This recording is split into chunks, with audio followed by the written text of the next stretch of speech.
Katie Hopkins. Yes, that's me. Aren't you just famous in the end for being famous? Sort of that way now, yeah.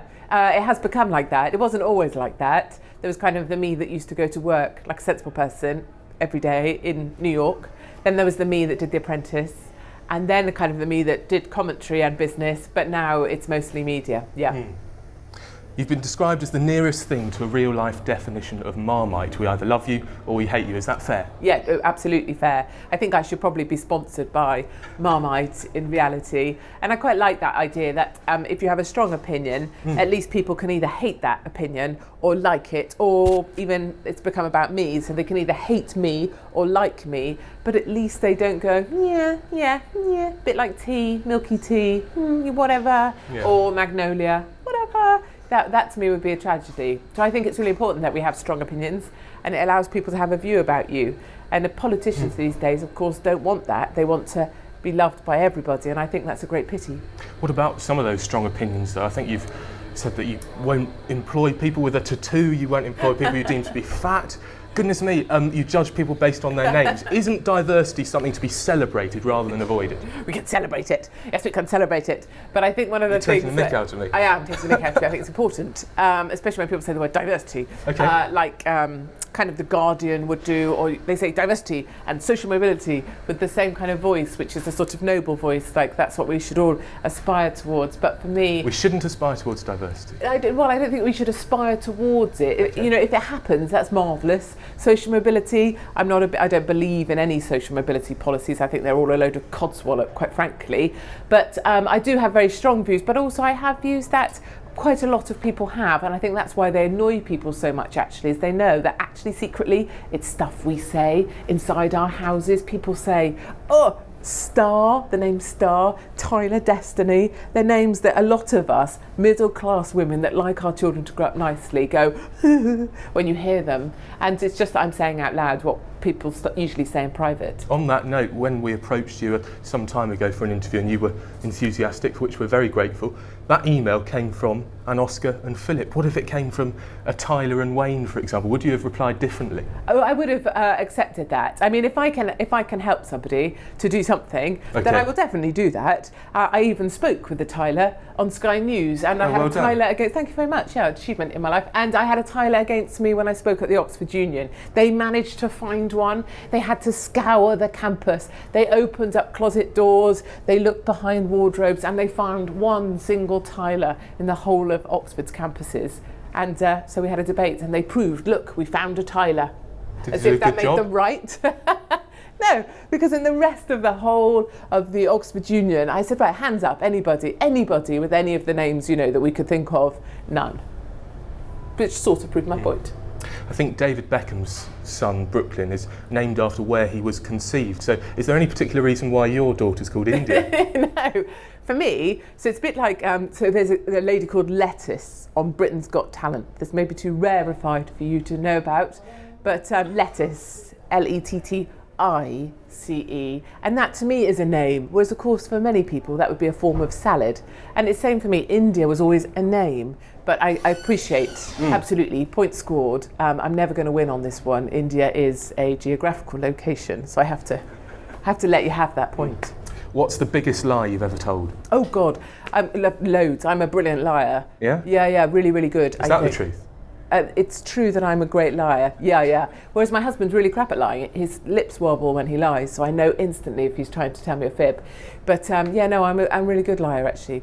It's probably not a skill you're supposed to be proud of, is it? But I think it helps to be able to convince people quickly that you either mean, I'm delighted to see you, and maybe I'm not. I'm delighted to see you up there when we met. Did. Now it makes you question. Well, it does now. Yeah, I know. Yeah. Do you find it difficult to avoid being personal in debates and arguments? I don't find it difficult. When they get played back, of course, it will be me that's accused of being personal. But if you were playing them back and watched them, I don't watch my own debates, but it's usually the other person that's gone for me first. And of course, if you go for me, I'll take you out at the kneecaps, and I'll do that more efficiently than you were able to. So I do like to be personal. And I think in many ways, lots of what we say is personal. It's a personal opinion.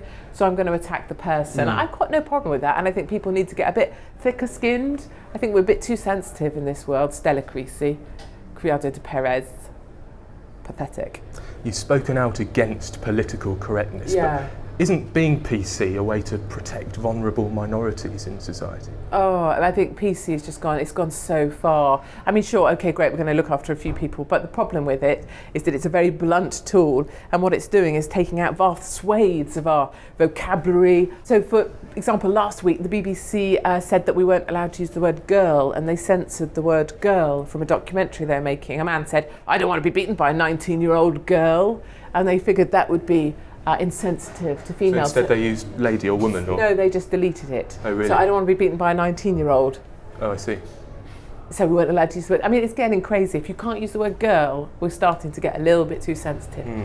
We spoke to Peter Hitchens a while back, a fellow tabloid columnist, and both of you are pretty outspoken. You're both pretty controversial figures. Larry. Isn't courting controversy just a cheap way of increasing your readership figures?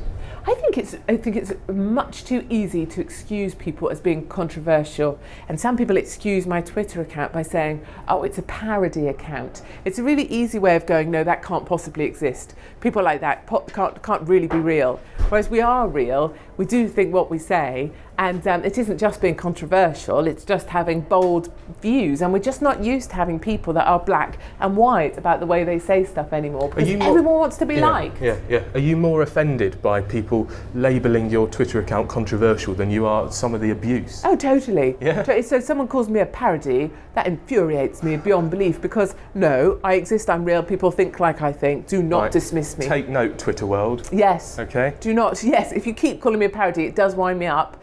But if you call me a see you next Tuesday, horse face, big nose, whatever, no problem, keep going. How to wind up Katie Hopkins. Parody. So there's a lower income family with a young child named what? What do you? Dwayne. Dwayne Chardonnay, something Chardonnay. like that, right? So that girl. But you've got to say it like that. You're missing the. Chardonnay. No. You're missing the nuance. Chardonnay. It's a lot harder. Chardonnay. Well, I don't know. You must try. No, I'm not going to be convinced. I'm going to. I'm not going to do that. You've got such a posh accent. I'm not going to do it. You've got to do it in playground I'm styling. from the southwest. Chardonnay. I'm from where near you're from. Tyler, stop biting Chardonnay. Yeah.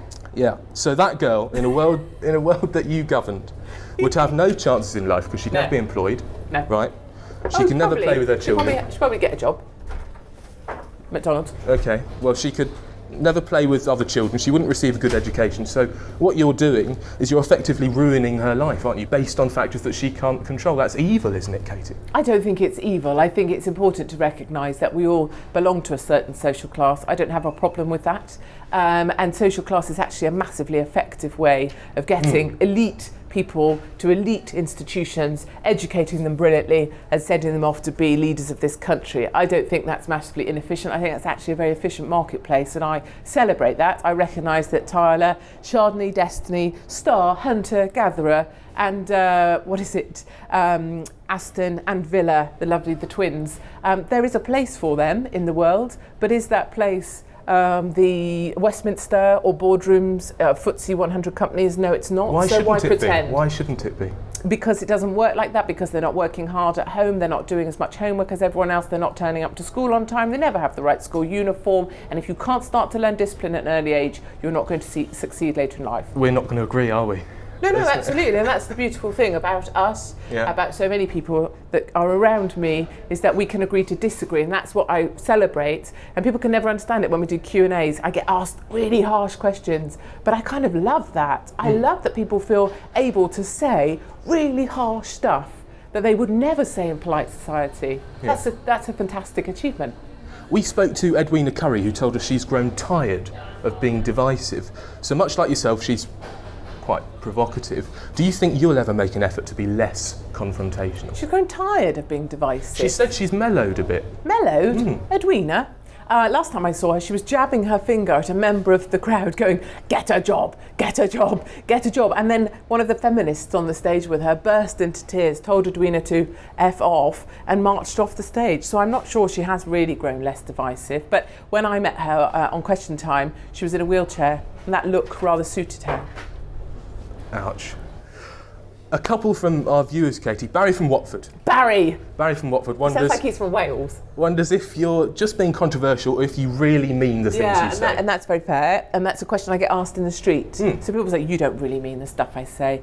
But I really mean the stuff I say. And the danger would be just a sort of a proving factor. If I didn't mean it, I wouldn't be able to keep for 7 years I've been saying this stuff. How the hell would I know what I've said if I made it up? So I genuinely believe the stuff I say. And I also get a lot of people coming up to me going, keep going, girl, keep going. There's hundreds of us that think like you, keep going. And that kind of gives me real strength to carry on. Bruce asks whether you actually think people consider your opinions important. Oh, no. I recognise some people couldn't give a monkey's armpit about what I say, and that's fine. Some people think I, write for a trashy paper, so it's all tabloid trash. That's also fine if they want to read The Guardian. Yeah. Okay. But I think there's also a lot of people who find that there isn't a voice for them. It's why Farage has resonated so much. And a few gobby birds are actually saying, do you know what? It's all right being a girl. We don't need special treatment. We don't need to bang on about equal treatment anymore because we've got it. We don't need all-female shortlists. We don't need quotas. We don't need extra help up the ladder. And, girls, just shut up for a bit. So they need a few birds doing that, and that's what I'm doing.